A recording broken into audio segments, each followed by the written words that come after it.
서부 시찰 모든 교회 여러분들을 새해를 출발하면서 주 예수님의 이름으로 축복합니다.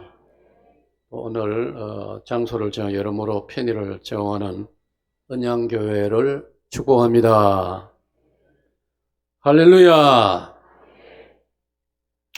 자, 이제 재직 서부 시찰 재직 연합회입니다. 한번 받읍시다. 재직.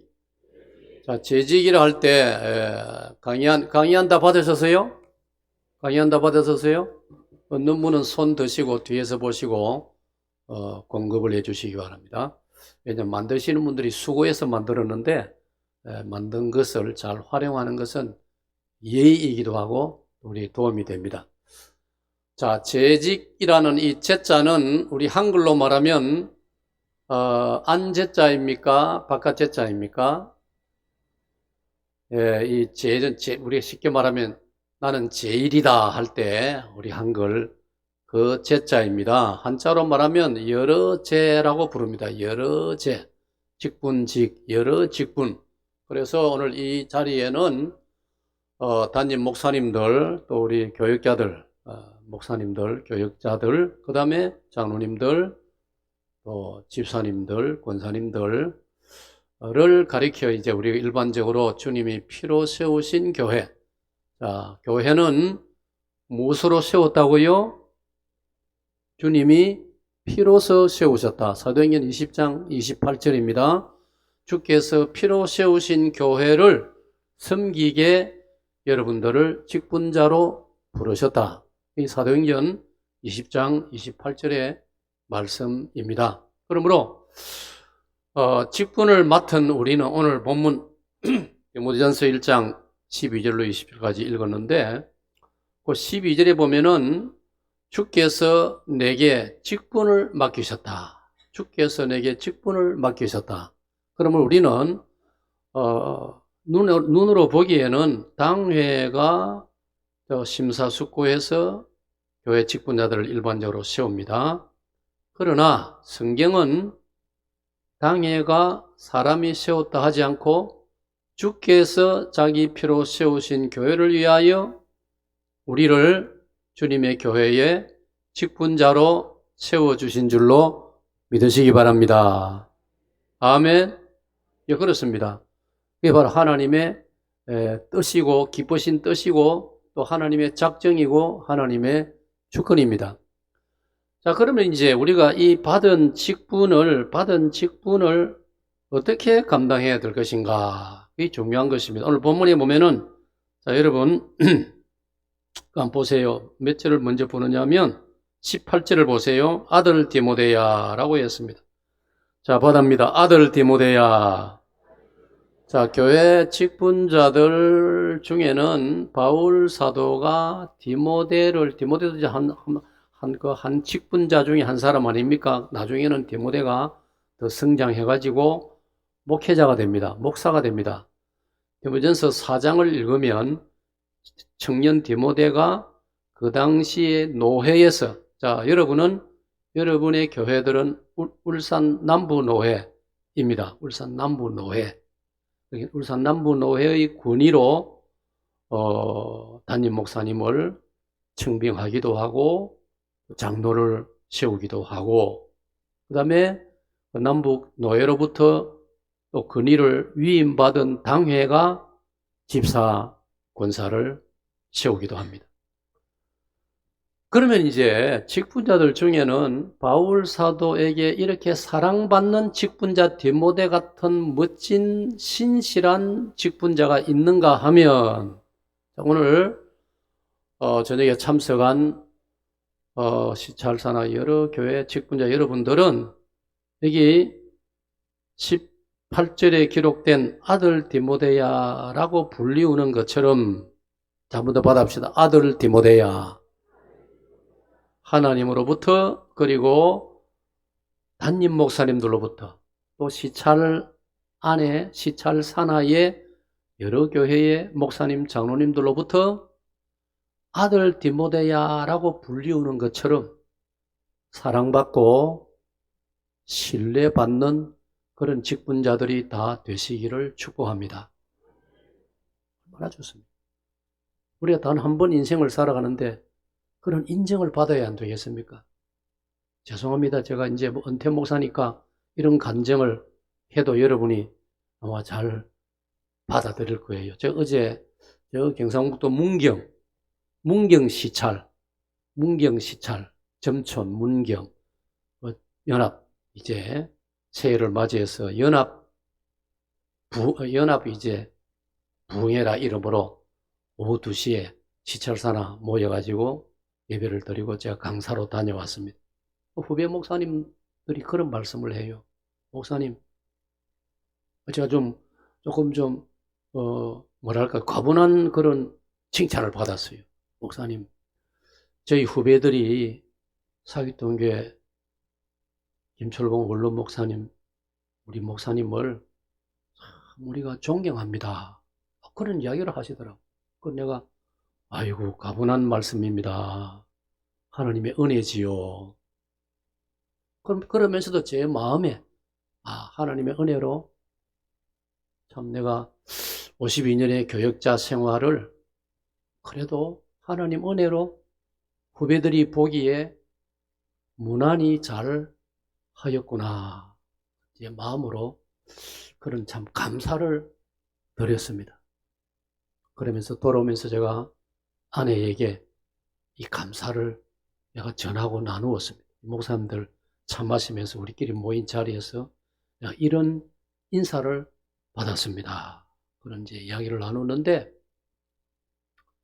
어디 저만 그러해야 되겠습니까? 오늘 이 본문에 바울 사도가 자기와 한 시대를 같이 살고 자기와 같은 시대에 주님의 나라와 주님의 교회를 섬겼던 사람 가운데 이 청년 디모데를 향하여 아들 디모데야 그렇게 부르고 있다. 네? 오늘 담임 목사님들이 섬기는 교회 직분자 여러분들을 쳐다볼 때 정말 마음으로 참 귀하다, 고맙다. 저렇게 아름다운 동력자가 있기 때문에 나는 정말 행복하다. 내가 목회를 지금 여기까지 에베네셀 하나님이 도우셔서 여기까지 할 수 있는 것 위로 하나님의 은혜요 아래로는 이 참 귀한 우리 교회 직분자들의 도움 때문이다. 그런 고백이 담임 목사님들 마음에서 나올 수 있다면 여러분들은 정말 아름다운 재직들이라고 말할 수 있는 것입니다. 근데 그 다음 보세요. 슬프게도 20절 보세요. 자, 20절. 그 가운데 후메네오와 알렉산더가 있으니 내가 사탄에게 내준 것은 그들로 훈계를 받아 신성을 모독하지 못하게 하려 함이라. 여러분 여기 후메네오 알렉산더도 한때는 재직이었습니다. 바울 사도 목회의 범주 안에 포함된 직분자들이었습니다. 여러분 이게 디모데 후서로 넘어가면 디모데 4장으로 넘어가면요 심지어 이런 구절이 나옵니다. 디모데야 너는 저 알렉산더를 주의하라. 저가 나에게 해를 많이 입혔다. 저는 성경을 읽고 묵상하다가 그 구절을 만나면 늘 마음이 불편해집니다. 그 알렉산더 여기 후메네오와 알렉산더라는 직분자가 바울 사도를 얼마나 힘들게 했으면 이 아름다운 성경에 그들의 이름이 안 좋은 면에서 기록되었느냐 이 말이에요. 20절에 그랬지 않습니까? 18절에서는 디모데 같이 아름다운 직분자가 있는가 하면 20절에 후메네오와 알렉산더는 신성을 모독하는 하나님의 교회를 힘들게 하고 괴롭히는 기독교 이름을 괴롭히는 얼마나 슬픈 일이에요. 그런 사람도 있더라는 거예요. 그런 직분자도 있더라는 거예요. 오늘 서부시찰 각 교회 모든 직분자 여러분들은 바울 사도가 아들 디모데야 라고 했던 것처럼 그런 재직들이 되시기를 축복합니다. 결코 후메네오와 알렉산더 같은 직분자가 되어서는 안 될 줄로 믿습니다. 할렐루야. 그 다음 이제 본론으로 들어가겠습니다. 자, 보십시오. 오늘 제가 주제를 이렇게 여러분에게 제시해 드렸습니다. 자, 4페이지 맨 위에 큰 글자, 고딕체 큰 글자 제목 같이 읽어주세요. 시작.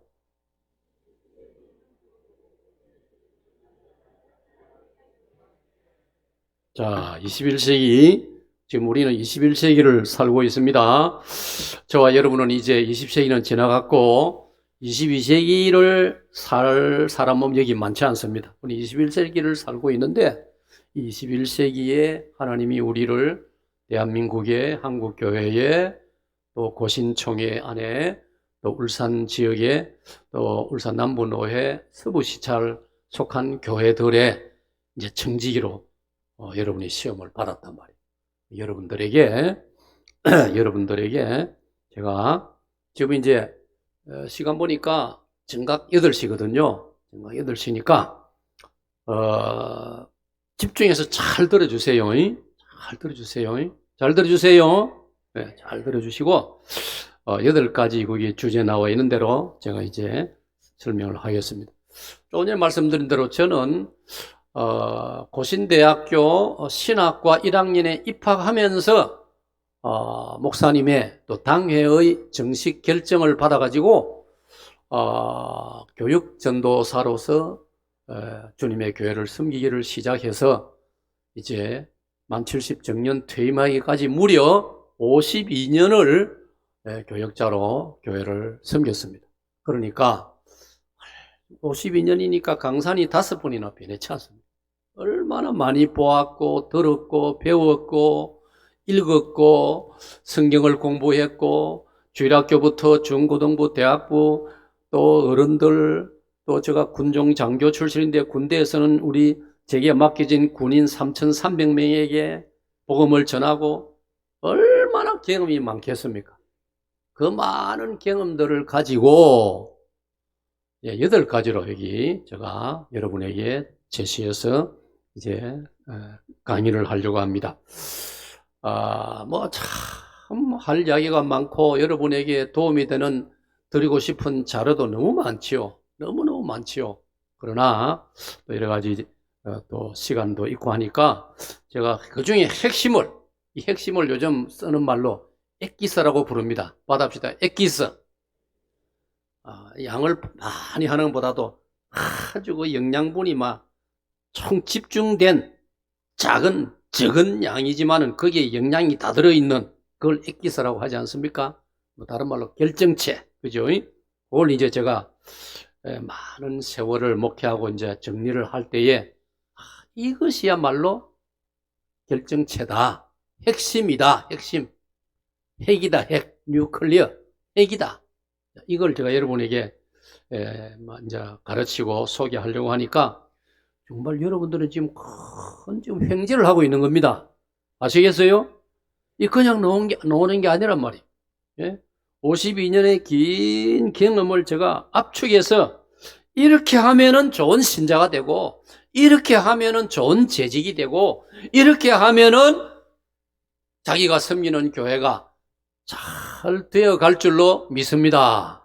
그런 확신을 가지고 있기 때문에 또 부족하지만 그런 경험과 열매가 있었기 때문에 제가 이걸 여러분들에게 이제 소개하고 나누고 있는 것입니다. 자, 첫 번째로 받아봅시다. 화목. 자, 큰 소리로 화목. 자, 화목이란 말 아시죠?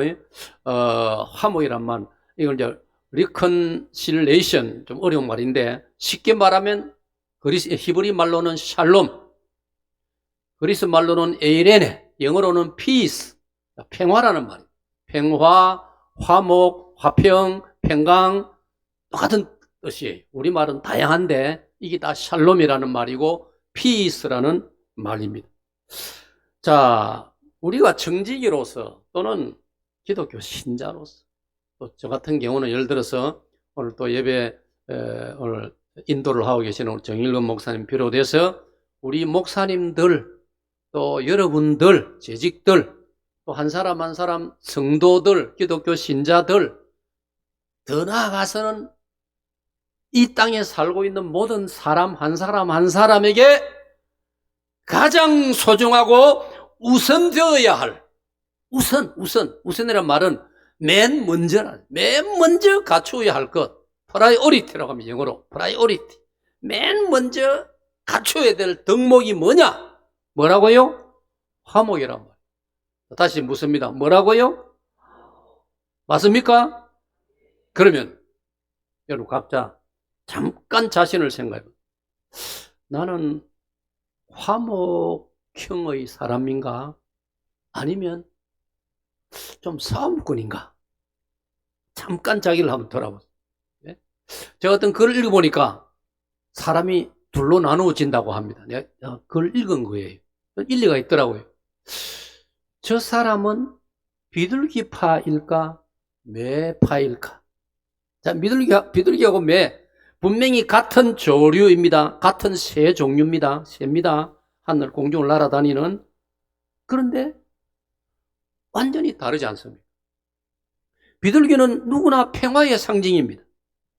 매의 눈으로 할 때 무섭습니다. 얼마나 눈이 밝은지 우리로 말하면 머리 티끌까지 다 셀 수 있을 정도의 거기다가 무서운 이 주둥이를 가지고 있습니다. 어지간한 동물들은 그 매 독수리의 그 부리에 다 킬러 죽습니다. 죽임을 당합니다. 저 어떤 글 읽으니까요. 사람은 대체적으로 이렇게도 나눌 수 있다고 그런 글을 보았어요. 매파의 사람, 비둘기파의 사람. 오늘 여러분, 우리는 일상적인 삶의 생활에서는 비둘기형으로 살아야 할 줄로 믿습니다. 예수님 말씀했지 않습니까? 마태복음 10장 읽으면 비둘기처럼 순결하라. 비둘기처럼 순결하라. 노아 방주, 이제 물이 줄어들고 육지가 드러났는지를 노아가 테스트할 때 뭘 보냈다고요? 비둘기하고 까마귀하고 보냈다. 비둘기는 소식을 가지고 돌아왔지 않습니까? 그러니까 성경에 비둘기는 늘 좋은 의미로 쓰여지고 있어요. 예수님께서도 그렇게 말씀. 다시 말씀드리면 저와 여러분이 실력 있는 사람, 능력 있는 사람, 말 잘하는 사람, 재주 많은 사람, 그것도 당연히 그런 사람도 필요합니다. 말 잘하는 사람도 있어야 아나운서도 될 것이고, 실력 있는 사람이 있어야 과학자가 돼가지고 우리는 꿈에도 생각하지 못하는 걸 만들어내고 다 필요해요. 그러나 한평생을 어떤 분야에서 어떤 전문 지식, 실력을 가지고 살아가든 가장 먼저 갖추어야 할 덕목이 받아보세요. 덕목. 갖춰야 될 하나의 인품, 성품이 뭐냐? 화목이라는 것이. 할렐루야. 그래서 우리가 한국 사람은 거의 다 알고 있을 거예요. 이거는 가화만사성, 사자성어 아니고 5자네요. 오자성은 5자로 이루어진. 자, 다 같이 시작. 여기 충청도 아닌데 왜 이렇게 느립니까? 다시 시작. 그렇죠. 가화만사성. 가정은 화목해야 모든 일이 잘 이루어진다. 아멘. 그래서 옛날에 지혜로운 부모님들은요, 며느리를 맞이할 때 화목한 규수인가를 맨 먼저 살폈습니다. 아무리 똑똑하고 능력이 많아도 불화를 일으키는 며느리 한 사람 들어오면 그 가문이 풍비박산이 된다. 조금 실력이 모자라도 화목한 사람이 들어오면 집안이 화목해진단 말이에요. 그래서 가화만사성이에요. 가화만. 긴 세월을 목회하면서 제가 깨달은 것도 그러해요. 당회원, 재직회원, 성도들, 주일학교 교사, 화목의 은사를 가진 사람이 가장 덕을 끼치고 유익합니다. 그게 안 돼 있는 사람은 실력은 있는데 가다가 그만 태풍을 일으키고 폭풍을 일으켜버리면 그동안에 이루어놓은 게 순간적으로 무너져 버립니다. 순간적으로 무너져. 그래서 제가 긴 목회 여정에서 보면은 교회가 시험이 들어서 안 되는 이유, 교회가 시험이 들거나 불화해서 안 되는 이유, 담임 목사로부터 당회와 재직회와 주일학교와 남녀전도회와 각 구역들이 최선을 다해서 열심히 한 해 동안 노력하고 전도하고 충성 땀 흘려가지고 교회가 좀 부흥이 됐는데, 불화를 일으키는 한두 사람, 몇 사람 때문에 시험이 들면 1년 동안에 이루어 놓았던 요만큼의 성장이 한순간에 무너져 버려요. 낙심한 사람들이 낙심하게 되고 믿음이 어린 사람들이 떨어지게 되고, 얼마나 슬픈 일입니까? 예? 한 사람의 영혼을 인도해가지고 예수께로, 주님께로 데리고 오는 것이 얼마나 힘듭니까? 여러분 생각해 보세요. 여러분 한평생 신앙생활하고 살아오면서 여러분이 섬기는 교회에 몇 명을 전도했습니까? 근데 누군가는 전도를 하고 누군가는 땀을 흘리고 누군가는 헌신을 해가지고 성도들을 그래도 한 해 동안 몇십 명, 어떤 교회는 몇백 명 이렇게 한 해 동안 잘하고 성장했는데, 연말 되어가지고 또 시험은 연말이 많이 주로 일어나거든요. 연말을 조심해야 됩니다. 연말을 조심해야 되고 토요일을 조심해야 됩니다. 마귀는 토요일 날 설치입니다. 왜? 주일날 교회 못 가게 하려고. 주일날 은혜 못 받게 하려고. 그러면 1년 동안에 열심히 한 거기에, 여러분 옛날도 말이 있습니다. 받합시다. 창성은 어렵고 수성은, 말이 틀렸네요. 다시. 창성은 쉽고 수성은 어렵다. 무슨 말입니까? 사실 집 하나 건축하는 것이 쉽습니다. 그런데 이 집을 잘 관리하고 지키는 것은 너무나 어렵습니다. 땀 흘려서 성곽을 만들어 놓았는데 그 성곽이 무너지는 것은, 적의 침략을 받아 무너지는 것은 순식간에 무너져 버립니다. 교회도 지상의 교회이기 때문에 크게 다르지 않습니다. 그래서 저와 여러분은 화목의 사람으로 살아가야 할 줄로 믿습니다. 그 다음에 이 교리적으로 구원론적으로도 왜 화목이 중요하냐? 에베소 2장을 읽으면 구원을 어떻게 설명하느냐 하면, 하나님과 우리 사이가 죄 때문에 거리가 멀어졌고 죄 때문에 도무지 뚫을 수 없는 담이 쌓여져 버렸다고 했어요. 하나님과 우리 사이에 죄의 담이 쌓여져 버렸다. 도무지 뚫을 수 없어요. 그런데 예수님의 십자가로 말미암아 그 담이 무너진 줄로 믿습니다. 예수님의 십자가로 말미암아 그 멀어졌던 하나님과 우리 사이가 가까워진 줄로 믿습니다. 그러니까 구원은 다른 말로 말하면 예수님께서 골고다 십자가를 통하여 하나님과 우리 사이를 화목시킨 것이란 말이에요. 그만큼 이 단어가 중요한 거예요. 그러므로 그 은혜를 받은 사람, 그 예수님을 구주로 믿어가지고 하나님과의 원수되었던, 로마서 5장 10절, 하나님과 우리가 원수였는데 예수님 때문에 하나님과 우리 사이가 화해가 이루어지고 화목이 되었단 말이에요. 그렇다면 그 예수님을 믿어 화목의 하나님과 화해가 되는 그런 화목의 은총을 받은 우리라면 우리도 화목의 사람이 되어야 할 줄로 믿습니다. 이걸 고린도전서를 읽으면 화목의 사신이라 해요. 화목을 전하는 사신, 메신저. 이제 우리 화목의 사람이 돼. 받아봅시다. 나는 화목의 사람입니다. 이 전제에, 이 주제에 부끄럽지 않는, 이 주제에 어울리는 사람으로 살아야 할 줄로 믿습니다. 자, 이걸 논할 때 우리가 반드시 이 구절을 떠올려야 됩니다. 어떤 구절이냐? 마태오 5장 9절입니다. 마태오 5장 9절은 이렇게 되어 있습니다. 8복, 8가지 복 중에 마태오 5장 9절을 보면, 화평케 하는 자는, 시작, 화평케 하는 자는 복이 있나니 저가 하나님의 아들이라 일컬음 받을 것이며. 마태오 5장 9절입니다. 잘 보세요. 그러면 하나님의 아들은 어떤 사람이라고요? 화평케 하는 사람. 화평케 한다는 말을 영어로 쉽게 말하면 peace maker예요. 화평을 만들어내는 사람. 화평을 만들어내는 사람. 오늘 여러분, 지금까지 살아오면서 화평을 만들어내는 사람으로 살아왔습니까? 화평을 깨는 사람으로, 화평을 손상시키는 사람으로 살았습니다. 그 구절을 묵상해야 됩니다. 그런데 봅시다.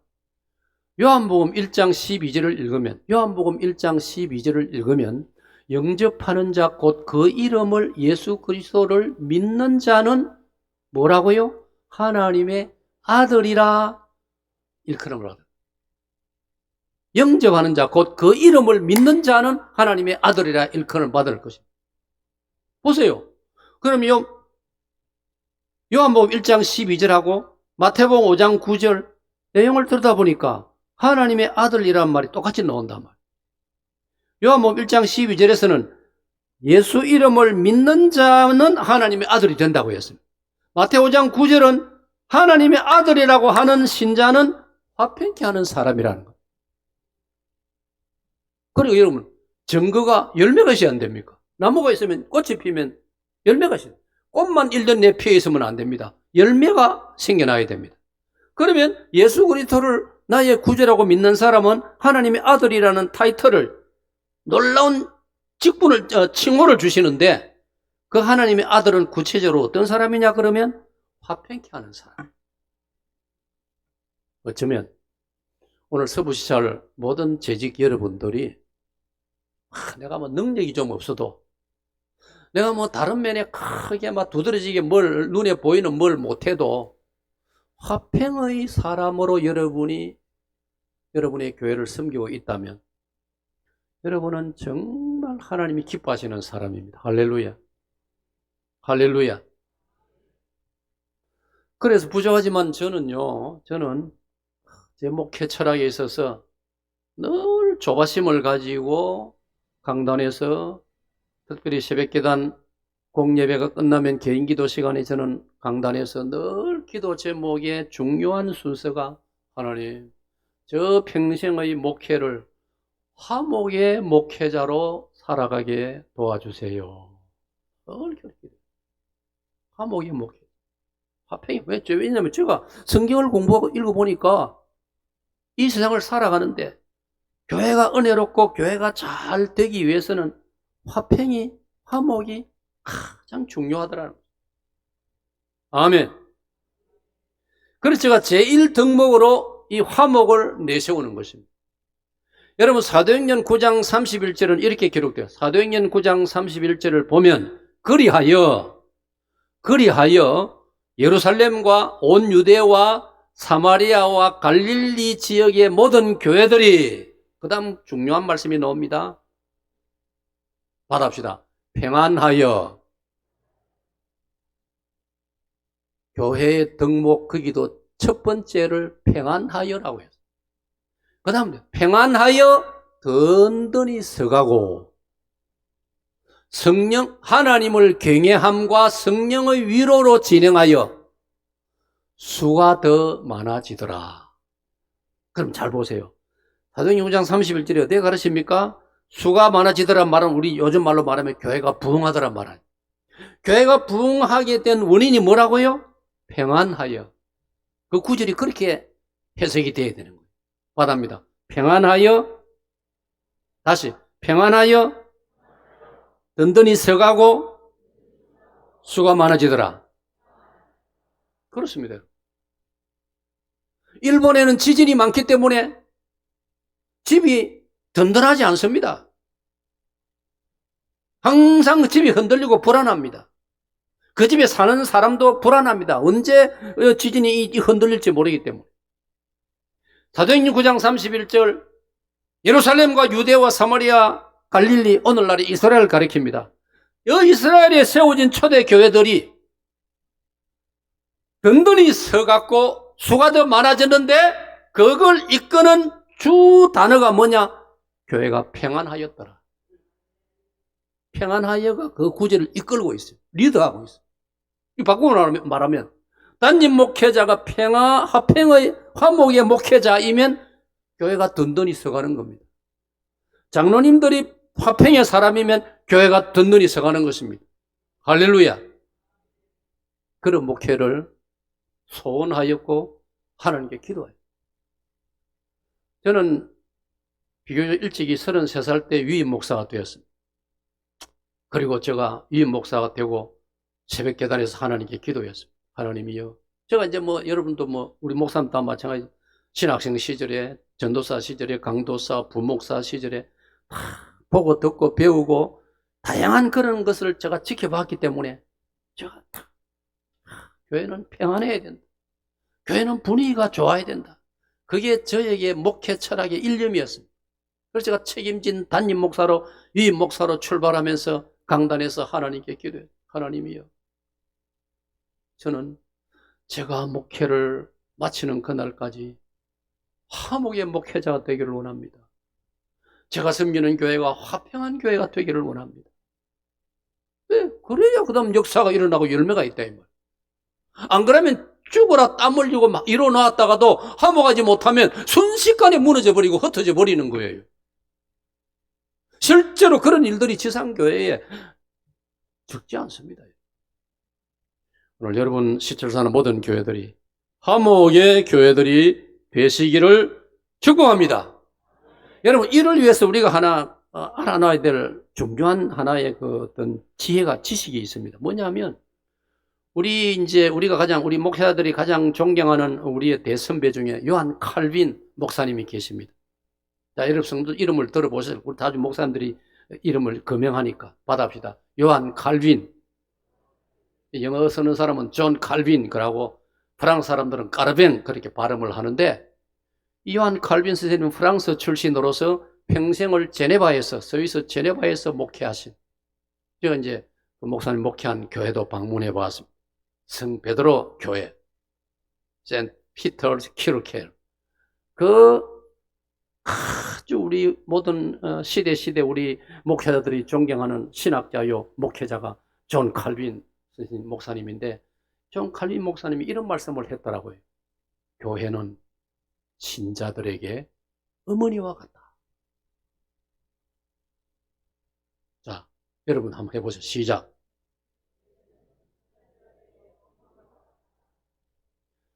여러분, 우리는 어머니 하면 어떤 생각이 듭니까? 어머니는 우리에게 말로 다 표현할 수 없고 설명할 수 없는 그리움의 대명사요, 마음이 너무나 포근해지고 평안해지는 그 대명사, 그 이름이 어머니입니다. 그리고 우리 모두는 어머니에 대해서는 일반적으로 너무나 자연스럽게 무조건 어머니는 그립고 좋아하고 너무나 소중한 분이고, 철이 들수록 어머니를 위해서라면, 이제 어머니가 나한테 해주신 것처럼 나도 어머니를 위해서라면 모든 걸 나는 다 해드리고 싶어지는 것이 어머니입니다. 오늘 우리 직분자 여러분들이, 성도들이 주님의 교회를 생각하고 바라볼 때 그리해야 할 줄로 믿습니다. 한번 받읍시다. 교회는 나의 어머니다. 참, 여러분, 많은 걸 생각하게 해주는 그런 하나의 귀한 전제의 그리고 말입니다. 자, 그 다음 두 번째로, 그 일본고 강연에 보면, 화목하여, 한번 읽어주세요. 시작. 이건 제가 평생 변하지 않고 붙들었던 제 목회 철학이었습니다. 그래가지고 저희 사직동교회 제가 목회 마치는 그날까지 우리 성도들에게 늘 이 비전을 제시했습니다. 해가 바뀌어도 이건 변하지 않습니다. 평생을 화목하여 소망이 넘치고 칭송하고, 화목이란 단어를 맨 앞장을 세웠습니다. 화목하면 기본적으로 교회는 든든히 서가고 하나님 은혜로 수도 많아지고 그런 역사가 일어나는 거죠. 할렐루야. 자, 두 번째로 받읍시다. 제자화. 그 제자 끝에 화를 붙였으니까 제자화, 이 말은 제자를 만든다, 제자를 만들자 이 말이에요. 유명한 마태이 28장 19절이죠. 너희는 각 사람을, 너희는 모든 사람을 제자로 삼아 아버지와 아들과 성령의 이름으로 세례를 주고 내가 분부한 모든 것을 가르쳐서 지키게 하라. 그게 제자를 만들고 제자로 삼고 그게 바로 제자화란 뜻입니다. 영어로 말하면 making disciples 뒤에 s까지 붙여야 맞습니다. 제자들을 만들어야 돼요. 자, 받아봅시다. 제자화. 또 받아봅시다. 제자 되기. 제자 만들기. 우선 나부터 내가 예수님의 제자가 되어야 할 줄로 믿습니다. 우리가 저희들이 신학교 공부할 때 70, 80년대에 우리 신학생들, 목회자들에게 아주 인기 있는 책이 하나 있었어요. 그 책 제목이 도란노 서원에서 만든 제자입니까? 라는 제목의 책이었습니다. 요즘 우리 후배들 지금도 그 책이 많이 읽혀지는지 제가 잘 모르겠습니다만은 정말 전 세계적으로 알려진 책이었습니다. 이 책은 후안 카를로스라는 목사님이, 남미의 목사님이 쓰신 책인데 정말 우리들에게 도전을 많이 주었습니다. 그 제목 자체가 그렇잖아요.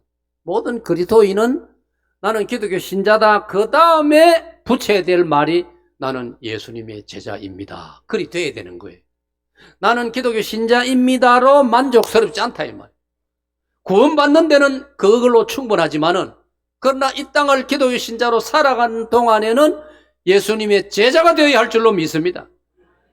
오늘 마태복음 28장 19, 20절을 가지고 많은 목사님들이, 많은 성도들이 이 구절을 암송을 잘 합니다.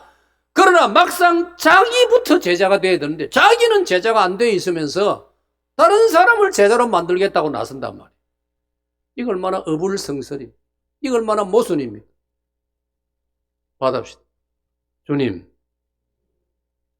제가 먼저 제자가 되고 싶습니다. 아멘. 우리 이거 한번 금년에 생각을 좀 달리하며 다른 사람을 내가 제자로 만들려고 막 그래 열심히 하는 거 당연히 필요하지만은 구역에서 남녀전도회에서 아니면 주일학교에서 가정에서도 그렇고 주님 내가 먼저 주님의 제자가 되기를 바랍니다. 아멘.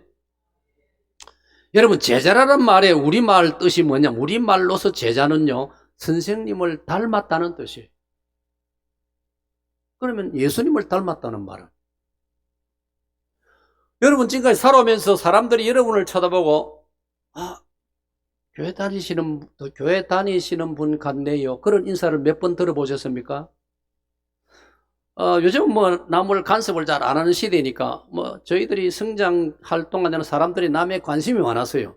열차를 타거나 버스를 타도 이야기도 많이 걸고 서로 신상에 대해서도 물어보고 요새 그런 거 갤레라 해가지고 아예 말을 안 걸지요. 심지어 부산역에 서울역 갈 동안도 옆에 앉은 사람하고 말도 한마디 안 하지 않습니까? 지금은 그 사람한테 갤레가 될까 싶어가지고 그죠? 또 남녀간에 앉아있으면 더 그거는 아예 말을 안 하지요. 옛날에는 많이 주고받고 했어요. 근데 이제 먼 거리를 상당 시간 이제 가다 보면 옆에 앉은 사람이 나를 어떻게 생각할까 상당히 궁금하기도 하고 선생님 혹시 사기꾼 아닙니까? 이렇게 놓으면 어떻게 합니까? 근데 가끔은 옆에 앉은 분이 저를 한참 지켜보고 가다가 혹시 교회 목사님이십니까? 그런 인사를 들을 때 얼마나 행복하고 안도의 숨이 나오는지 정말 기분이 좋아요. 할렐루야. 요즘 저는 다니면서 받는 인사에 가장 기분 좋은 인사가 뭐냐면 저를 보고 이번에 어제 문경에서도 그래요. 장로님들이 마치고 이제 차 한잔 나누면서 목사님 은퇴하신 거 맞습니까? 제가 이제 강단에서 아주 열렬히 설교를 해서 그러는지 장로님들 자기들 보기에는 저를 은퇴 목사로 안 보인다는 것입니다. 얼마나 저로서는 기분이 좋습니까? 저를 그렇게 봐주시니까. 사랑하는 여러분, 우리가 마태복음 28장 이 19절 말씀 20절을 읽어 나갈 때 많이 강조합니다. 제자를 많이 만듭시다. 제자를 많이 양성합시다. 더 우선되어야 될 것은 나부터 예수님의 진정한 제자가 되어야 할 줄로 믿습니다. 그 다음에 이 제자란 말 좀 전에 이제 우리말에서는 선생님을 닮았다는 뜻이고, 두 번째는 뭡니까? 영어에서 해석을 해야 됩니다. 디사이플. 이 디사이플은 영어는 주로 이제 라틴 말에서 라틴 말과 그리스 말에서 영어 단어가 많이 나왔는데, 라틴 말에서는 이 제자를 디스플린이라고 발음을 합니다. 디사이플하고 뜻이 그 단어 스펠이 비슷하지요. 라틴 말에서 디스플리나를 해석을 하면 어떠느냐 하면 훈련하다, 꾸중하다, 꾸중한다라는 뜻도 들어있어요. 제자라는 말씀. 여러분 가만히 생각해 보세요. 요즘은 학교 선생님들이 선생님 노릇하기를 힘들어합니다. 왜? 학생들이 워낙 큰 소리를 치고 학부형들까지 달라들고 선생님들한테. 왜 선생님들이 아이들을 제대로 소신껏 가르칠 지금 환경이 아닙니다. 그런데 선생님은 학생들을 때로는 훈련도 시켜야 되지만 무엇도 해야 된다? 꾸중도 해야 되는 거예요. 책망도 하고 야단도 쳐야 되는 거예요. 여러분, 교회에서 아주 잘못한 사람, 범죄했거나 그런 교회 회원이란 말은 세례받은 성도를 가리킵니다. 세례받은 성도를 교회 회원이라고 부르는.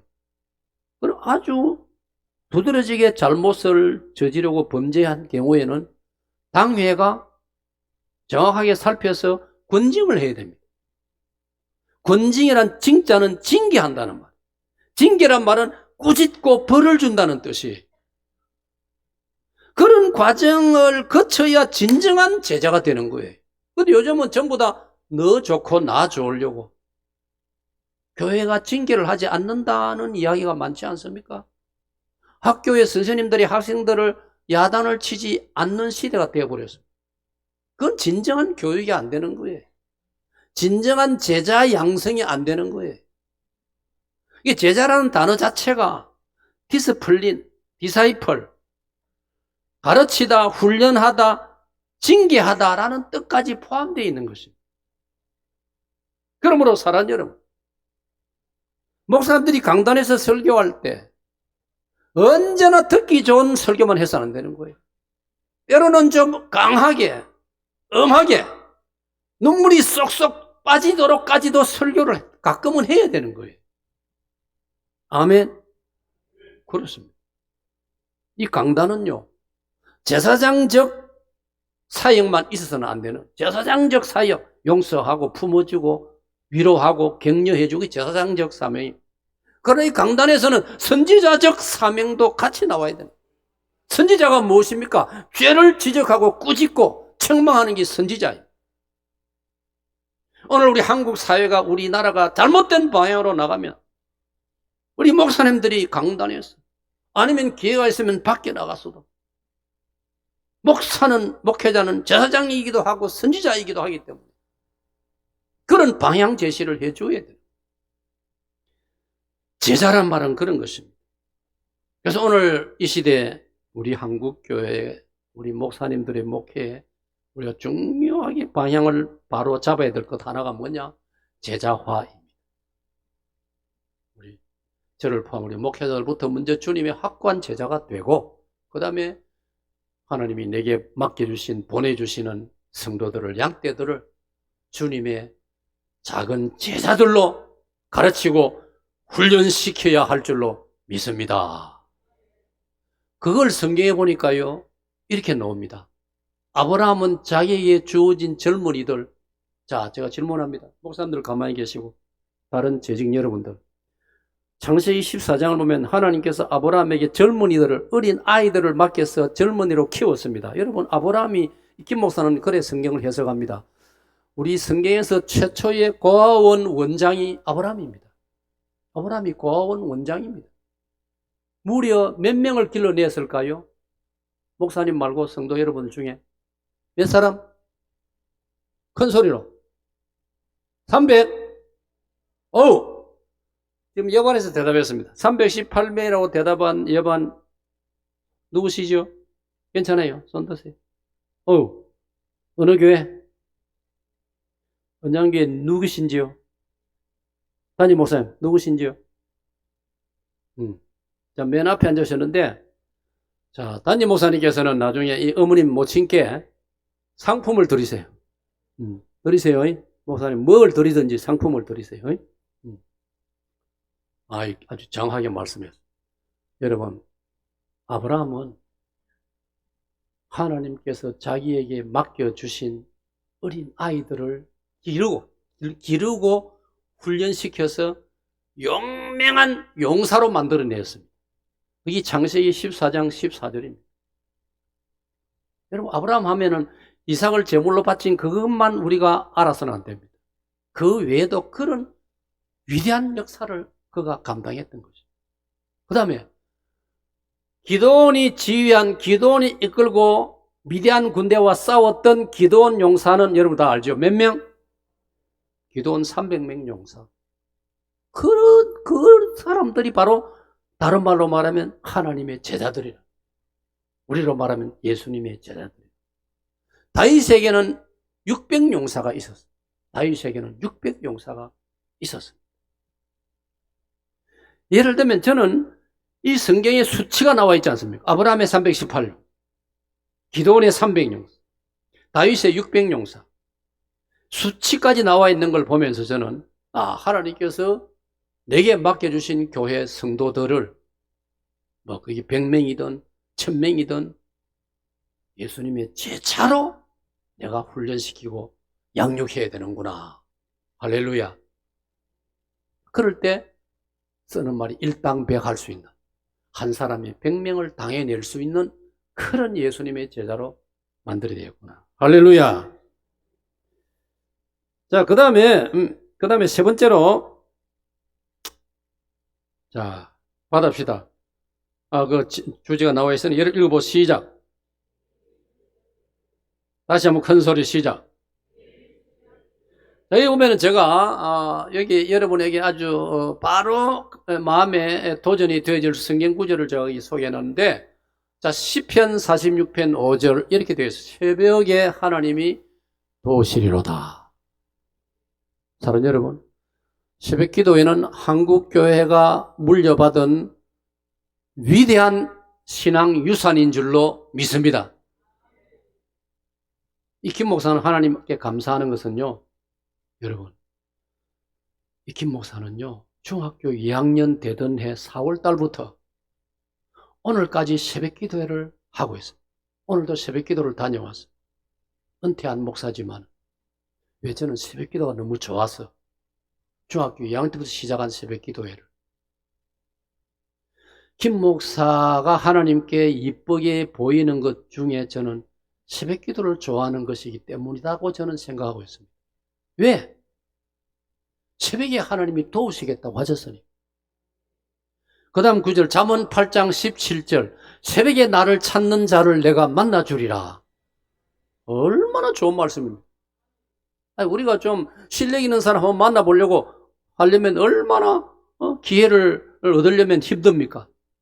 그런데 절대자요 창조주시요 전능자이신 하나님을 만나는 것은 얼마든지 만날 수 있다. 언제? 새벽에. 새벽에 나를 찾는 자가 내가 만나줄 것이요. 저는 그래서 이 구절을 너무 좋아하는 거예요. 마가복음 1장 35절. 마가 1장 35절. 새벽 오히려 미명에, 새벽 오히려 아직 어두울 때에 예수께서 한적한 곳을 찾으사 습관을 따라 뭐 하시더라? 기도하시더라. 이건 새벽 기도 아닙니까? 아직 밝기 전에 조용한 예배당을 찾아. 여러분, 저는 새벽 예배당까지 걸어가는 게 얼마나 즐거운지 몰라요. 네? 지금도 30분을 걸어서 새벽 기도하러 갑니다. 마치고 30분 걸어서 집으로 돌아. 그건 새벽 기도 하면서 운동 다 해버린 거. 하루 1시간만 걸으면 되는 거 아닙니까? 그러니까 제가 지금 은퇴 목사지만 얼마나 씩씩합니까? 군대 용어로 보무도 당당히, 걸음걸이도 당당하게. 새벽 기도 갈 때는 남들이 뭐 잘 안 보이니까 막 내가 팔을 마음껏 휘두릅니다. 팔을 휘두르면서. 어떨 때는 막 걸어가면서 만세 하면서, 만세, 대한독립 만세, 대한민국 만세. 팔 운동도 되지 않습니다. 그래서 저희 사익동교회 원로장로님 중에 의사 선생님이 지금 올해까지 의사 사명을 감당하신 90세가 되신 장로님, 내가 한번 물어봤어요. 장로님, 온갖 설이 많은데 건강의 비결이 뭡니까? 하니까 장로님 말씀이, 이거 목사님 복잡하게 생각하지 말고 스트레칭만 열심히 해도 충분히 운동이 됩니다 그러더라고요. 스트레칭이 뭡니까? 팔 마음껏 휘두르고 막 남 안 볼 때는 막 걸음도 막 다리를 막 자기 마음대로 흔들면서 그런 게 스트레칭이에요. 그것만 열심히 해도 운동된다는 거죠. 새벽 기도는 여러 면에서 너무나 좋은 거예요. 다시 말씀드립니다. 새벽 기도는 하나님께서 우리 한국교회에 허락하신 영적인 유산인 줄로 믿습니다. 유산을 영어로 헤리티지라고 합니다. 여러분 유산 보존 얼마나 노력하고 있습니까? 뭐 신라시대 때 뭐 경주에 묻혀있는 뭐 사이그릇 질그릇 하나 찾으려고 얼마나 고고학교들이 노력하고 있습니까?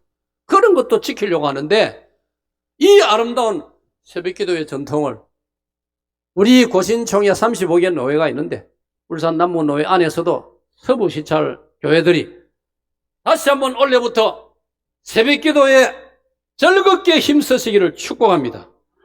할렐루야.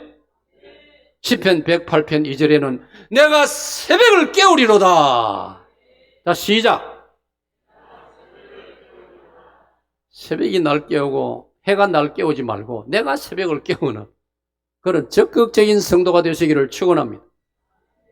나라가 참 어렵습니다. 정말 뜻밖의 우리가 어려움을 지금 겪고 있습니다. 이 아름다운 대한민국. 이김 목사는 참으로 여러분 계시지만 저는 진짜 애국자거든요. 저한테 전화를 걸면 동해물과 백두산이 나옵니다. 저한테 전화를 걸면요 마지막 번호가 625입니다. 625를 잊지 말자고. 이런 애국자 목사가 어디 있습니까? 예? 그러니까 저는 좀 남다르게, 저는 또 군대 군종 장교로 강원도 철원 휴전선에서 북한을 바라보면서 근무를 했습니다. 그래서 애국심이 남다릅니다. 은퇴 후에 북한 선교를 열심히 하고 있습니다.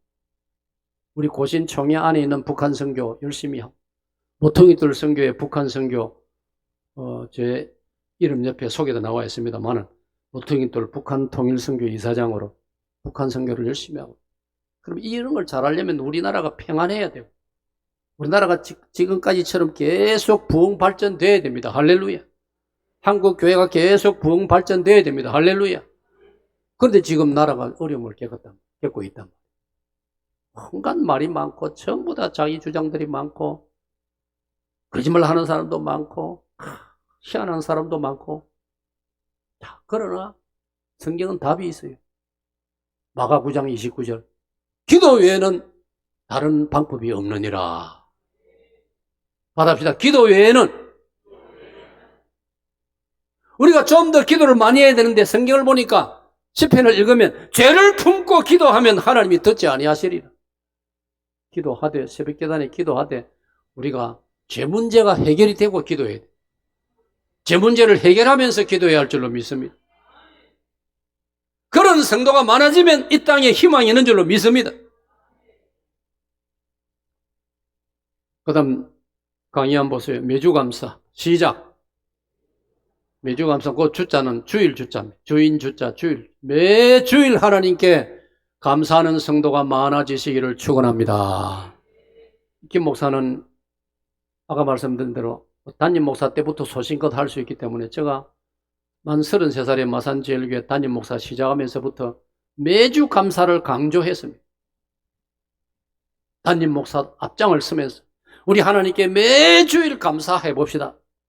고맙게도 성도들이 따라주셔가지고 얼마나 매주 감사를 열심히 하는. 그리고 사익동의 주보를 보면요, 매주일 감사하는 성도가요 1200명 가야 됩니다. 1200명. 주보에 이름을 다 영수증 형식으로 이름을 주보에 올렸는데 자리가 모자랄 1200명 이름 정다 생각해 보세요. 그거는 성도들이 담임 목사의 목회에 전적으로 동의를 해서 따라주었기 때문에 제가 은퇴를 했지만 계속해서 그 아름다운 전통이 이어져 가는 걸 보고 감사하고, 오늘 서부시찰 모든 교회 성도 여러분, 1년에 한 몇 번만 하지 말고 매 주일마다 하나님께 감사 예물을 드리시려고 노력하시기를 축원합니다. 왜? 성경에 증거가 있어요. 시편 50편 23절. 시편 50편 23절. 감사로 제사를 드리는 자가 나를 영화롭게 하나니 감사하는 자에게 나의 구원을 보여주리라. 여러분, 그보다 더 좋은 말씀이 어디 있습니까? 감사하는 자에게 내가 막 돈을 쑥 주리라. 그런 구절이 아니에요. 감사하는 자에게 하나님 구원을 보여주리라. 바꿔 말하면 감사하는 자가 진정한 신자고 진정한 신자에게 하나님이 구원을 주신다는, 구원을 보여주신다. 그러니까 우리의 제사가 감사의 제사가 되라고 한 겁니다. 아멘. 찬양도 열심히 불러요. 당연히. 찬송 들으려고 하나님 우리를 창조하셨다고 했으니. 그러나 성경을 보니 우리의 제사를 찬양의 제사요 감사의 제사라고 했습니다. 감사에 부여하시는 여러분 되시기를 축복합니다. 축복합니다. 여러분 살아보니까 그렇더라고요. 사람도 안 그렇습니까? 감사를 잊지 않는 사람에게 감동을 받습니다. 감사를 잊지 않는. 저도 이제 세월이 흘러서 선배가 되었어요. 원로 목사가 되었어요. 은퇴 목사가 되고 원로 목사가 되고 선배가 되었는데도 기억하려고 노력해주는 분들이 있지 않습니까? 얼마나 감사한. 이번에 강사 중에 한 분으로 오시는 우리 사역동계 원로 장로님, 안민 장로님, 저와 함께 선임 장로님으로 긴 세월 저를 너무나 오르팔처럼 저를 잘 독려해 주신 장로님. 은퇴 목사인 저를 향하여 지금까지 현역에는 말할 것도 없고 다 저를 잊지 않고 기억하시고 늘 예의를 표시하고 사랑을 표시하고. 그래서 제가 답신을 그렇게 보내요. 장로님, 과분한 사랑을 제가 받고 있습니다. 과분한 사랑을 받고. 긴 세월 저와 동력한 부목사님들을 그 중에서도 독특하게 더 함께 동력했던 담임 목사라고 잊지 않고 다 챙겨주는 또 그런 친구들. 제 마음에 감동이 돼. 저도 나름대로 또 노력해 보려고. 저희 은사이신 교수님 세상 떠날 때까지 다 1년에 2차례 맹절 때는 꼬박꼬박 제가 과일을 한 상자씩 꼬박꼬박 보내어드려요. 선생님 은퇴하시고 목회자는 교인들이 있지만 신학교 교수님들이나 선생님들은 다 학교 마치 끝나고 나면 대부분 다 잊어버리거든. 얼마나 쓸쓸하실까 생각한 끝에 그렇게 해보려고 노력을 해보았던 것입니다. 감사, 매주 감사. 하나님께 매주 감사하기를 즐겁게 힘쓰고 노력하는 여러분 되시기를 축원합니다. 축원합니다. 우리가 감사할 이유가 너무 많습니다. 다 설명할 시간이 없습니다. 크게 말하면 3가지입니다. 바다입니다. 자연은총. 자연은총을 가만히 생각해 보세요. 햇빛을 주시고 비를 주시고 바람을 주시고 밤과 낮을 주시고 산을 주시고 나무를 주시고 바다를 주시고 물을 주시고 공기를 주시고 먹을 양식을 주시고 과일을 주시고. 스탑하세요. 그래 그만두지. 여러분 이걸 가리켜 우리가 신학적으로 자연은총이라고 부르는 거예요. 내추럴 그레이스, 바다 자연은총. 우리 믿는 성도는요 예사로 생각하면 안 돼요. 저 아름다운 산을 바라보면서 할렐루야 해야 됩니다. 푸른 하늘을 바라보면서 감사를 외쳐야 되고.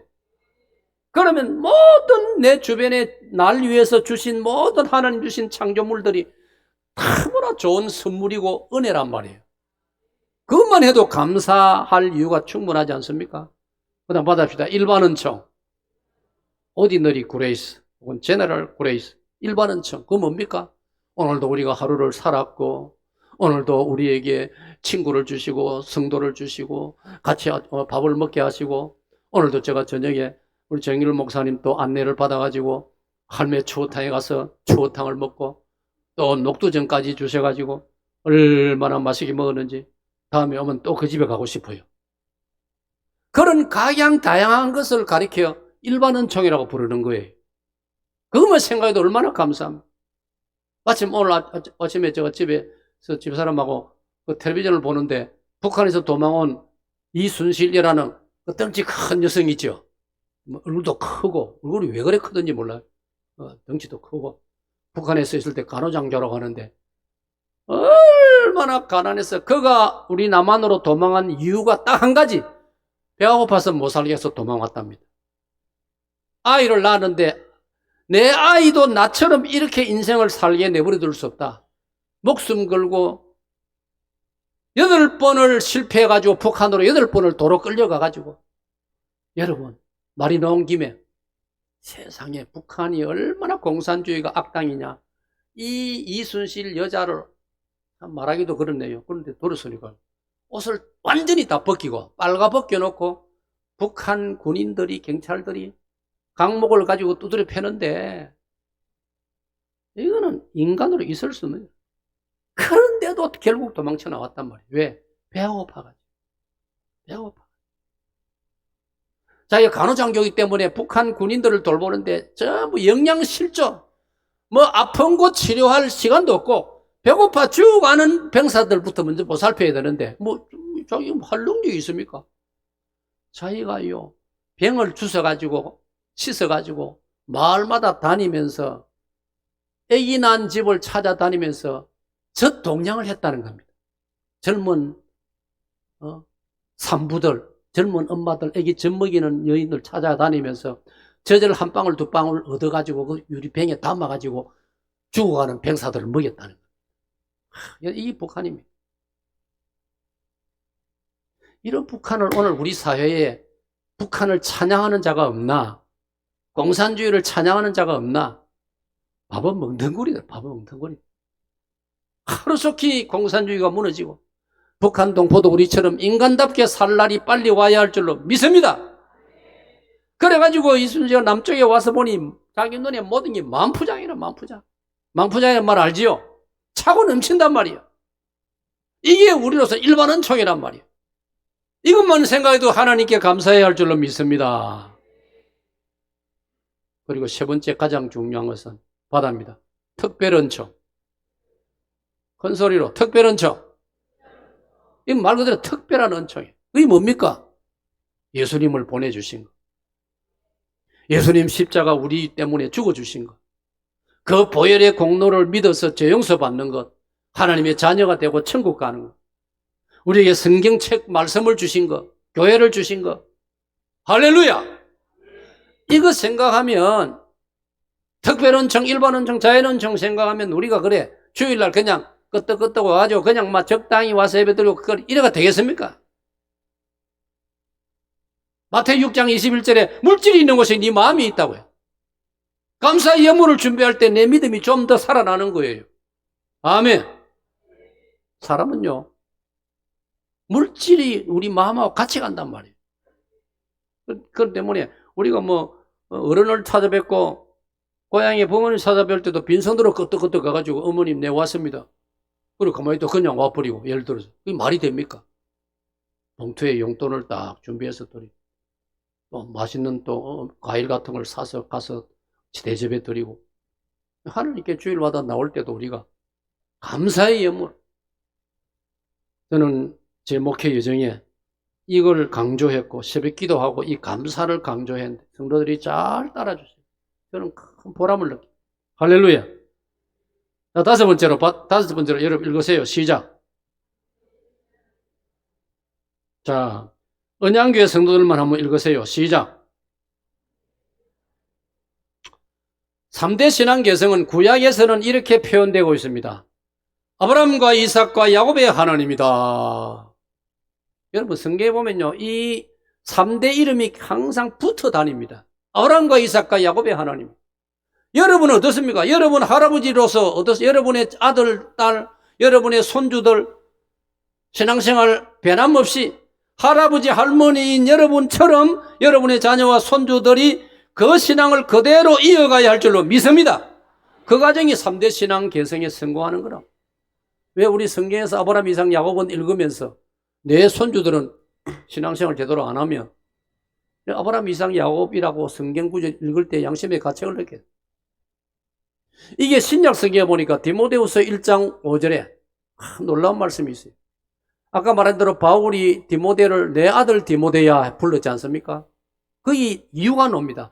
내가 디모데 너를 내 아들처럼 내가 귀히 여기고 내가 너한테 매력을 느끼는 것은 디모데 네 마음속에는 외조모 로이스와 어머니 유니게로부터 물려받은 두 가지 놀라운 게 있다.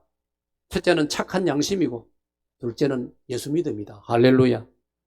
그래서 바울 사도가 그 많은 자기의 제자들 성도들 중에 디모데를 아들처럼 사랑한 것입니다. 그거 보세요. 3대 아닙니까? 외할머니 로이스, 어머니 유니게, 그리고 아들이요 손자인 디모데.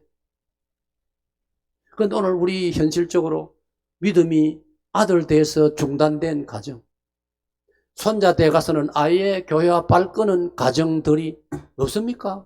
현실적으로 제법 있더라고요. 얼마나 슬픈 일입니까? 멀리 찾아갈 것도 없고 북한의 김일성이, 여러분 김일성 어머니는 교회 집사입니다. 강반석, 이름도 성경적 이름 아닙니까? 어머니 여성이지만 그 아버지가, 친정 아버지가 이름을 성경적으로 지어줬단 말이에요. 강반석 집사였습니다. 직분. 그 아들이 김일성입니다. 잘 들으세요. 김일성이가 14살 때까지는요, 14살에서 12살에서 16살까지는요, 만주에서, 일제시대 때 만주에서 살 때, 누구 집에서, 어느 집에서 살았는지 아세요? 목사님 집에서 살았어요. 왜? 자기 집안이 믿는 집이니까. 목사님하고 아는 집안이니까. 만주에 계시던, 만주의 한인교회를 목회하시던 목사님 집에서 김일성이가 자랐다고 해요. 그 목사님 아들이 자기하고 나이 동갑 친구가 있으니까요. 김일성 어머니가 강반석 집사, 김일성 외할아버지가 교회 장로였어요. 이름이 강돈욱 장로님이에요. 제법 평판이 좋은 장로님이었어요. 그런데 보세요. 장로님대로 끊어져 버렸지 않습니까?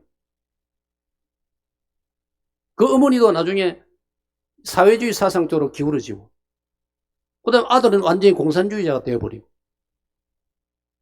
슬픈 일이에요.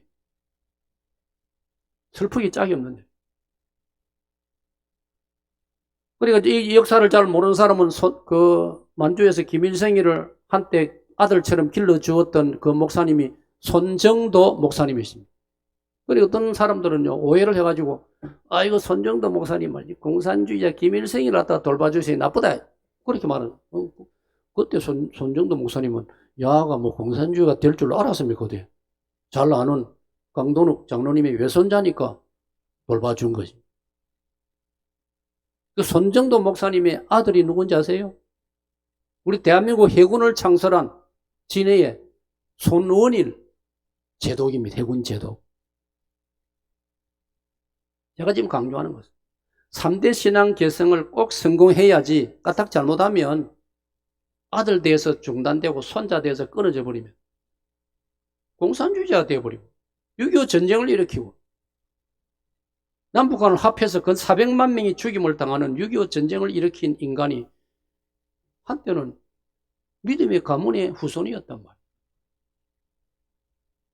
그래서 성경은 베드로전서 4장 7절에 그러므로 너희는 정신을 차리고 근신하여 깨어 기도하라.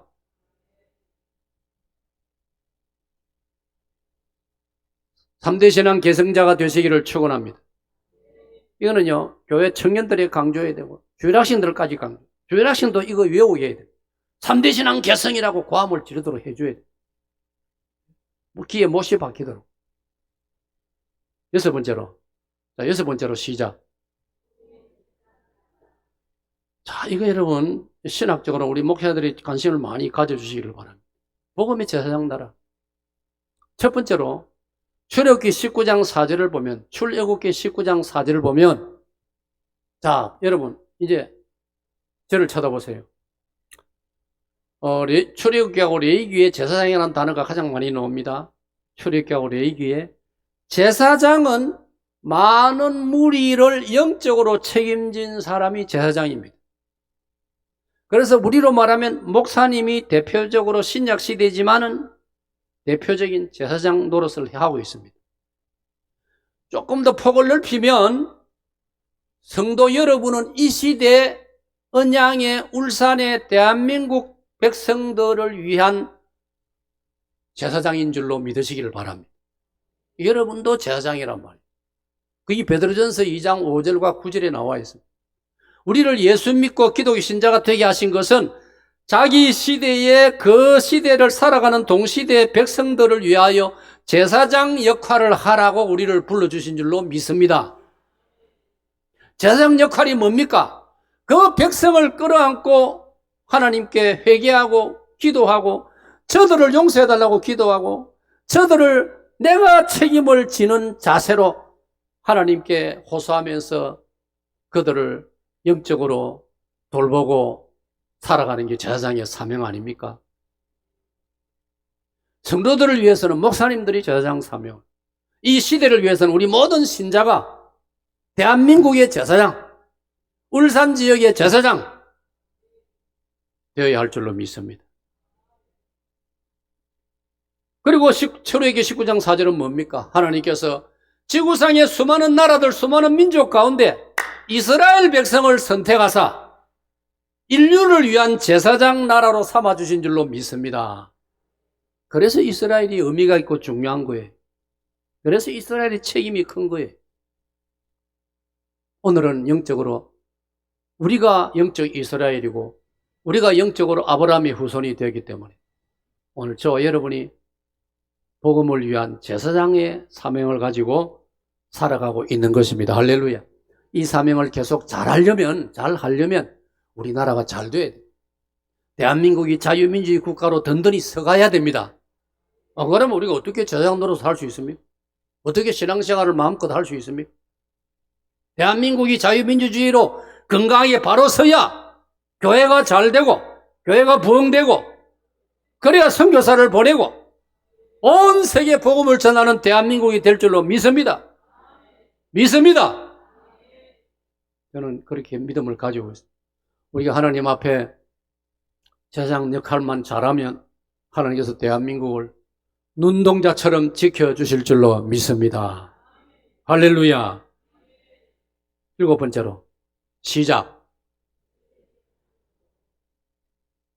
다시 한번 시작.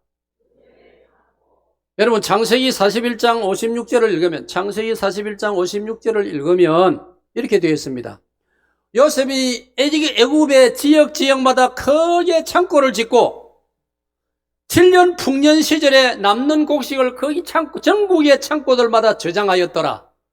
흉년이 다가오매 그 창고를 조금씩 열어가지고 백성들에게 아주 싼 값에 양식을 나누어 주므로 애굽은 7년 흉년도 잘 이겨내었더라. 할렐루야. 그 소문을 듣고 이웃 나라들에도 야곱의 나머지 아들들이 요셉을 찾아온 것처럼 이웃 나라들에도 이집트를 찾아오고 요셉을 찾아와 가지고 곡식을 싼 값에 얻어가는 그런 내용들이 창세기 41장 이하에 기록되어 있다. 그걸 가리켜 받합니다. 요셉의 창고. 여러분, 우리가 살아가면서 이런 인생을 살아야 돼요. 다른 사람에게 베푸는 사람, 나눠주는 사람, 흘러보내는 사람. 흘러보낸다는 말을 요즘 한국교회가 많이 쓰고 있습니다. 흘러보낸다. 영어로 flowing, F-L-O-W-I-N-G, 흘러보낸다. 물을 흘러보내듯이 사랑을 흘러보내요. 양식을 흘러보내요. 흘러보내야 할 줄로 믿습니다. 북한 동포들에게는요, 쌀 한 톨이 진짜 금처럼 귀합니다.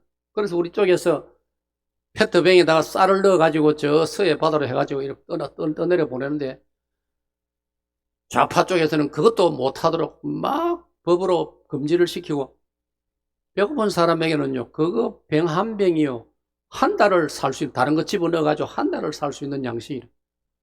모든 통로를 통해서라도 북한을 도와주고 북한으로 뭘 흘러보내야 되는데 큰 것까지도 못하도록 막고 비방하고 이 사상이 잘못 들어가면 이상한 인간이 된단 말이에요. 오늘 우리는, 교회는, 더 나아가서 우리 대한민국은 요셉의 창고가 되어야 할 줄로 믿습니다. 우리가 어려울 때 얼마나 도움을 받았습니까? 저는 초등학교 시절에, 6.25가 끝나고 초등학교 시절에 미국에서 보내주는 도움을 초등학생인 저 시골의 저까지도 얼마나 도움을 많이 받았는지 모릅니다. 옷도 얻어 입었고, 우유 가루를, 우유. 분유지, 분유. 그때는 분유란 말도 안 써서 그냥 우유가루, 우유가루. 옥수수 가루. 그때 미국이 안 도와줬으면요, 우리 세대는 전부 영양실조로서 다 쓰러졌을 거예요. 연세했던 분들은 향수가 또, 추억이 떠오를 거예요. 그때부터 전부 도로가 뭐 어디 있습니까? 전부 다 도로가 엉망인데 막 비포장이. 성미 급한 학생은 막 기분 좋다고 막 사교서 선물 받은 우유통을 들고 집으로 뛰어가다가 돌에 걸려가 넘어져가지고 길거리에 막 우유가 흩어져가지고 허여 흩어져가지고 그 아까운 우유가. 그런 추억이 떠오릅니다. 그런 도움으로 우리가 그 시절을 이겨냈단 말이에요. 6.25 때 UN 16개국이 우리를 도와주기 때문에 우리가 살아남은 줄로 믿습니다. 그 UN 16개국을 가만히 들여다보세요. 제가 들여다보니까요, 태국 한 나라 빼고는 16개 나라 중 15개 나라가 전부 기독교 나라들입니다. 감동 안 합니까? 그러면 지금 우리 대한민국이 침략을 당한 우크라이나를 도와야지요. 아멘입니까? 우리 고신총회도 엄청난 돈을, 후원금을 선교사를 통해 우크라이나에 보내었습니다. 근데 잘 들으세요. 말이 나온 김에 저는 예비역 소령입니다. 그런 이런 면에 관심이 여러 모두 좀 많아요. 우리나라 좌파 국회의원들이 뭐라 했는지 아세요? 왜 우리가 우크라이나를 도와야 되느냐 막 항의합니다.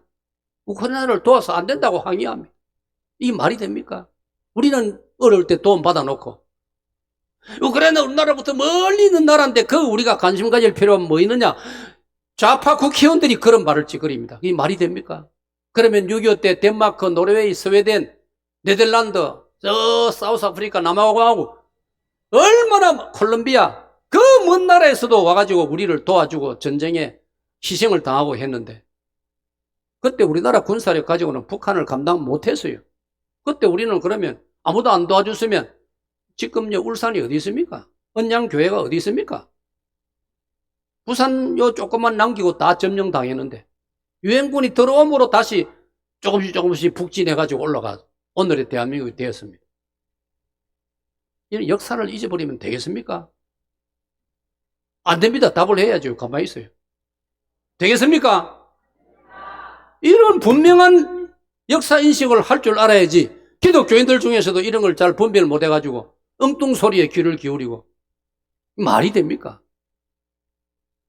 여러분, 이 김 목사는요, 목회자 중에서도요, 제가 역사 공부를 많이 한 사람, 역사에 상당히 제 나름대로 여러분 입장에서 보면 상당히 깊이 공부한 사람, 그래서 제가 당당하게 이렇게 여러분 강의를 하지요. 그리고 하나님이 저에게 특별한 애국심을 또 주셨고,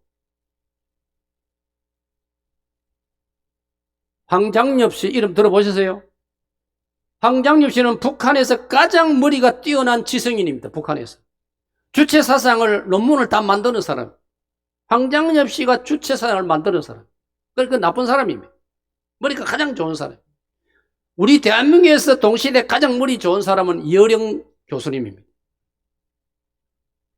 이어령 교수님 머리가 너무 좋기 때문에 예수님 안 믿었어요. 딸 이민아 변호사고 검사미고 검사 출신입니다. 딸이 그렇게 울면서 전도해도 예수님은 안 믿었어요. 딸이 암 걸려서 죽어갈 때 이어령 교수가 딸을 살려보려고 하나님께로 돌아와서 온누리교회 하영조 목사님한테 세례받고 기독교 신자가 되었습니다. 그 이야기를 많이 할 수 없습니다. 그 동시대 북한에서 가장 머리 좋은 사람이 황장엽 씨는. 황장엽 씨는 쉽게 말하면 김일성의 개인 선생입니다. 김일성 대학 총장을 지내고 최고의 인텔입니다. 북한에서. 그자가 세월이 흘러가지고 정신을 차리고 양심으로 돌아와가지고 자기 지은 죄, 주체사상을 만들어서 김일성이를 인간 우상화, 그 전부 황장엽 씨가 다 만드는 이론입니다. 그가 탈출했지 않습니까? 우리나라로 도망왔습니다. 저는 기도하는 중에, 저는 그런 데 관심이 많아요. 황장엽 씨를 초청했습니다. 사기동교로 초청했어요. 부산의 모든 목사님들 제가 초청했어요. 90분 특강을 하셨어요. 눈빛이 살아있었어요. 핵심이 한 가지면 강의 중에, 한국에 와보니, 황장엽 씨 말입니다. 한국에 와보니 간첩이 너무 많다는 겁니다. 여러분, 간첩 많습니다. 이상한 정부는 간첩을 안 잡았습니다. 그리고 자기가 이 속지 않은 마음으로 그동안 잘못한 것도 이런 모든 문제를 온 지구촌에 알리기 위해서 미국을 방문하려고 하니까 당시에 이상한 정부가 미국 가도록 허락을 안 해요. 미국 못 갔습니다. 화병이 생겼습니다. 그러면서 강의 중에 이런 말씀을 해요. 자기가 돌아보니 너무나 걱정이 많다. 대한민국 너무나 걱정이 많다. 대한민국을 끝까지 지켜낼 곳은 한국 교회뿐이다. 그분이 강의 시간이 그래 강의해요. 90분 강의인데 제 귀에 딱 남은 핵심이 그겁니다. 우리 대한민국이 요셉처럼 요셉의 창고 역할을 감당하려면 우리 대한민국이 끝까지 마땅히 자유민주주의 대한민국으로 굳게 서야 할 줄로 믿습니다. 한국교회가 건강하게 서야 할 줄로 믿습니다. 그래야 우리가 복음의 저상 역할을 온 세계 선교를 감당하고 요셉의 창고 역할을 할 것 아닙니까, 여러분? 우리가 나라가 흔들리지 않고요, 자유민주주의로 계속 잘 나가면요, 우리나라가요, 얼마 안 지나면요, 세계 5대 강대국에 들어갑니다. 이거는 미국에서 과학적으로, 경제학적으로 정확하게 연구해서 발표한 논문에 나오는 겁니다. 이 자료를 제가 가지고 있습니다. 그 미국의 최고 권위 있는 데서 연구 제목이 뭔지 아세요? 다음 세대, 22세기, 21세기, 23세기, 다음 세대는 거처 시대가 온다. 거처. 약자입니다. GUTS. 거처. 독일, G는 젊은이, 독일. 그 다음에 유나이트, 미국. 그 다음에 터키. 그 다음에 끝에 S는 뭐냐면 사우스 코리아. 여러분, 대한민국이 흔들림 없이 계속해서 나라가 똘똘 뭉쳐서 하나가 되어서 자유민주주의 시장경제 이 토대 위에서 쫙 나가면 얼마 안 있어 세계 5대 강대국에 들어간다니까요. 그 나라가 흔들려서 되겠습니까, 여러분? 이상한 이념과 사상이 주도해서 되겠습니까? 답이 다 나와 있지 않습니까? 우리가 정신을 차리고 나라를 지키고 한국 교회를 지키고 역사적인 시대적인 사명을 감당해야 할 줄로 믿습니다. 이 일을 여러분 서부시찰부터 이 역사적 사명감을 가지고 하나님 앞에 새벽마다 눈물로 기도하면서 감당해내시기를 축원합니다. 축원합니다. 결론으로 마지막 8분에 자 시작.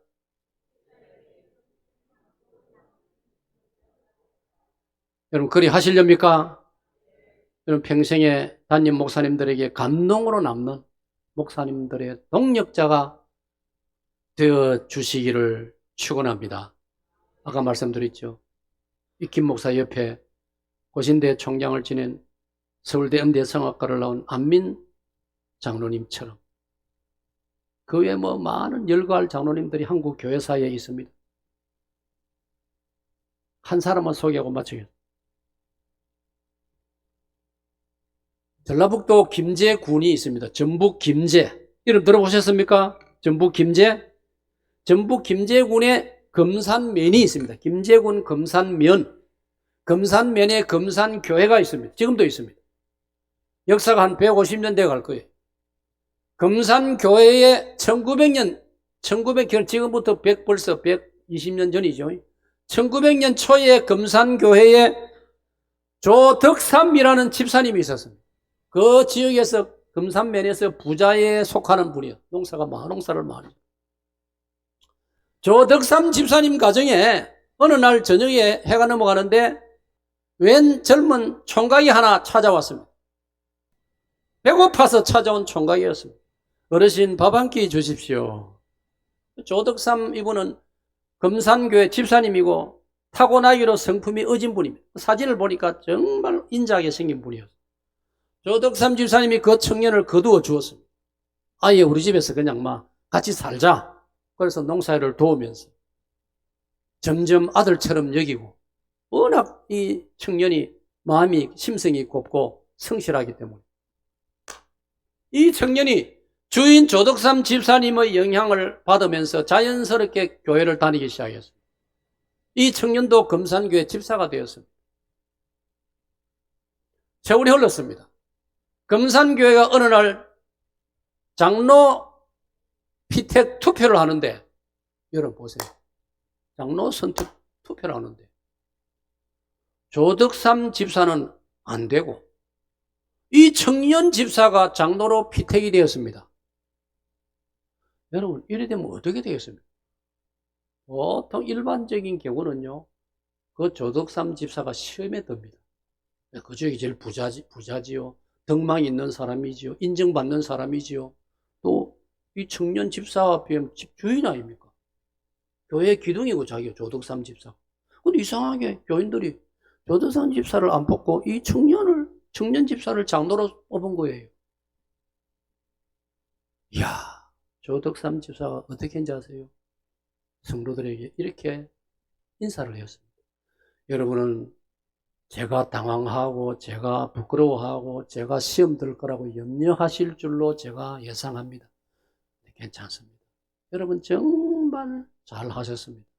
정말 이 청년이야말로, 이 청년 집사야말로 우리 금산교회를 이끌고 갈 다음 세대 젊은 장로가 될 겁니다.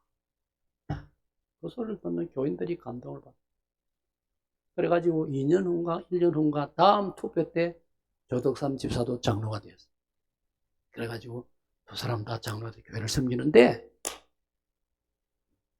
조덕삼 장로가 나이는 15살 아래입니다. 15살 적은 이 청년 장로를 보고 선배죠. 장로는 선배죠. 자기가 긴 세월을 지켜보니까, 이 청년을, 이 아무개 장로를 그냥 우리 금산 마을에 우리 집에 같이 농사 짓고 여기에만 살도록 하기에는 너무 아깝다. 자질이 너무나 뛰어난 젊은이다. 공부를 시켜야 돼요. 조덕삼 장로가 이 청년 젊은 장로를 공부를 시켰습니다. 어떻게 시킨지 아세요? 평양신학교를 보냈어요. 그래서 이 청년 장로가 목사가 되었어요. 그 이름이 이자익 목사입니다. 이자익. 얼마나 훌륭한 목사님이 된지 아세요? 그때는 우리 한국 전체, 한경북도부터 제주도까지 전체가 대한예수교 장로회 일대 총회장을 2번이나 했어요. 자기 하고 싶다고 합니까? 전국의 총대들이 신뢰해주고 밀어줍니다. 목사님은 한 번 더 우리 총회를 맡아주세요. 그 목사님이 이자익 목사님. 이자익 목사님이란 이 훌륭한 우리 한국교회 역사의 인물을 만들어낸 사람이 조덕삼 장로라 이 말이에요. 오늘 우리 서부시찰 모든 우리 재직 여러분, 장로님들, 집사님들, 권사님, 우리 모두 정말 받합시다. 좋은 청지기, 좋은 제자 되어서 하나님께 칭찬받고 우리 목사님들에게 잊혀지지 않는 동력자가 되시고 각 교회 성도들에게 참으로 신뢰받고 존경받는 청지기들이 금년 한 해 특별히 다 되시기를 축원합니다.